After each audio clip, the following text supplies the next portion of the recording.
లక్ష్మి, నేను షాపింగ్కి వెళ్ళాలి కానీ కొంచెం మనీ ఇవ్వా? డబ్బులు అడిగే పద్ధతి ఇదేనంటే? అంటే డబ్బులు అడగటానికి కూడా పద్ధతి ఉంటుందా? అంటే ఇప్పటిదాకా నీకు తెలియదా? నేను చూపిస్తాను, నేర్చుకో. తెలియదు కానీ చూపించు.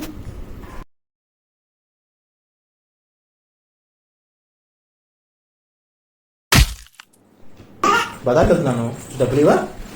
ఇలా అడగాలి. A few moments later. Lakshmi, బజార్కి వెళ్ళాలి.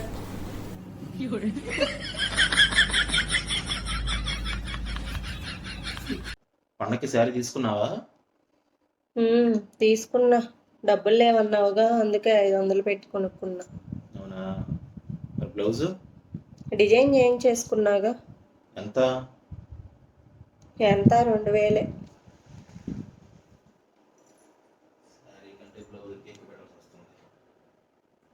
బుజ్జి, చాలా ఎక్కువ మంది మగవాళ్ళు పెళ్ళైన తర్వాత అమ్మ మాట కంటే భార్య మాట వింటారు. ఎందుకు? ఎందుక? అమ్మకు అంటుంది, పెళ్ళాం కొంటుంది.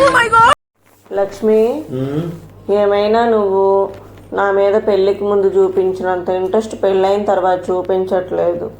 నీకు ముందే చెప్పాను కదా బుజ్జి, పెళ్ళైన ఆడవాళ్ళు అంటే నాకు పెద్ద ఇంట్రెస్ట్ ఉండదని. బుజ్జి, ఈ ప్రపంచంలో బెస్ట్ సింగర్ ఎవరు తెలుసా నీకు? ఇంకెవరు? నేనే.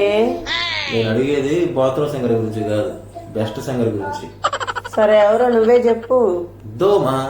దోమ? దోమ వచ్చి మన చెవి దగ్గర పాడింది అనుకో, ఎంత టోడైనా సరే చప్పట్లు కొట్టాల్సిందే. అవునా? నిజమా? హలో హలో జగతి, జగతి, ఏం చేస్తున్నా? ఏడా?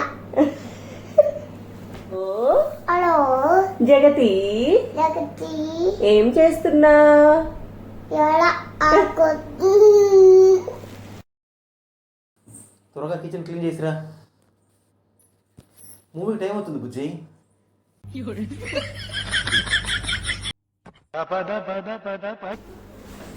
ఏ, నా కోపం తెప్పించి ఎందుకు నా వెంట పడుతున్నా? ఇంకొకసారి నా వెంట పడ్డావు అనుకో, పోలీసులకు కంప్లైంట్ ఇస్తా. ఏమనిస్తావు? ఏమనా? నా వెంట పడుతున్నావని. దోచుకున్నానని చెప్పి. ఏం దోచుకున్నావని? నీ మనసు.